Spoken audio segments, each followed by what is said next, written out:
Les journées nationales d'information de la DGID ont essentiellement pour objectif de viser le public en vue de participer à une bonne sensibilisation des contribuables mais également des citoyens sur l'importance du paiement de l'impôt. L'année 2016 au niveau de la DGID a connu de véritables innovations dans le cadre de l'organisation de ces journées. Le directeur général des impôts et domaines a jugé utile non seulement de changer de thème cette fois-ci, en intégrant les données pédagogiques, mais également à innover en matière de délocalisation de la cérémonie de lancement des JNI. Et c'est Thiès qui a été choisi pour abriter la cérémonie de lancement des JNI. Vous l'avez vu ce matin, il y avait une grande affluence des Thiessois. Je profite d'ailleurs de l'occasion pour adresser tous mes remerciements à toutes les Thiessoises et à tous les Thiessois qui sont venus répondre massivement à notre invitation.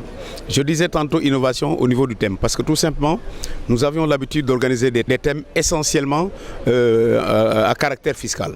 Mais cette fois-ci, le DG a estimé qu'il est bon de penser à des objectifs à moyen et long terme, en intégrant le concept du civisme fiscal au niveau des écoles. Et je pense qu'à l'issue de cette cérémonie d'ouverture, il y aura très certainement un partenariat qui sera noué entre la Direction générale des impôts et domaines et le ministère de l'Éducation nationale pour faire une réalité toutes les propositions qui ont été faites ce matin. Mais le message, il est adressé non seulement aux contribuables, mais également à l'ensemble des populations. Vous avez vu que ce matin, il y a eu une très grande affluence des autorités religieuses et coutumières ici à Thiès. Par ce geste, nous avons voulu tout simplement solliciter la participation de ces vecteurs de communication pour qu'ils nous aident à transmettre le message fiscal. Et je pense que c'est important parce que vous savez que quand on parle d'école, il n'y a pas seulement l'école publique française, mais il y a les daïras, il y a les écoles coraniques. Et ces enseignements-là jouent un rôle fondamental dans la formation de l'individu. Et je pense qu'il serait bon qu'on puisse introduire le concept de la fiscalité à partir de ce bas âge. Cela permettra aux futurs citoyens d'avoir le bon réflexe, le réflexe de la fiscalité.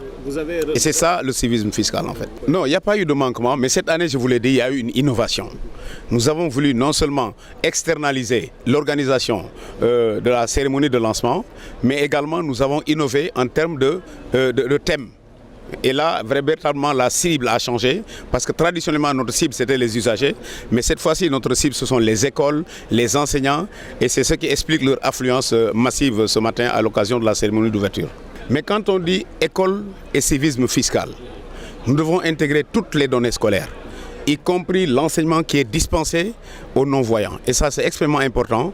La DGD a jugé utile de cibler les minorités vulnérables pour faire un geste sur le plan social. Et je pense que c'est un geste qu'il faut louer.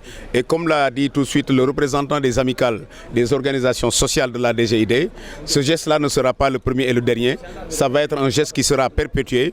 Donc c'est comme quelqu'un qui dirait qu'il y aura véritablement un partenariat entre l'INEFJA et la Direction générale des impôts et domaines. Nous sommes à la fin de la journée. Si vous devriez faire un bilan, quel serait-il? Mais personnellement, je suis satisfait. Satisfait de l'organisation, mais satisfait surtout de la qualité de la mobilisation.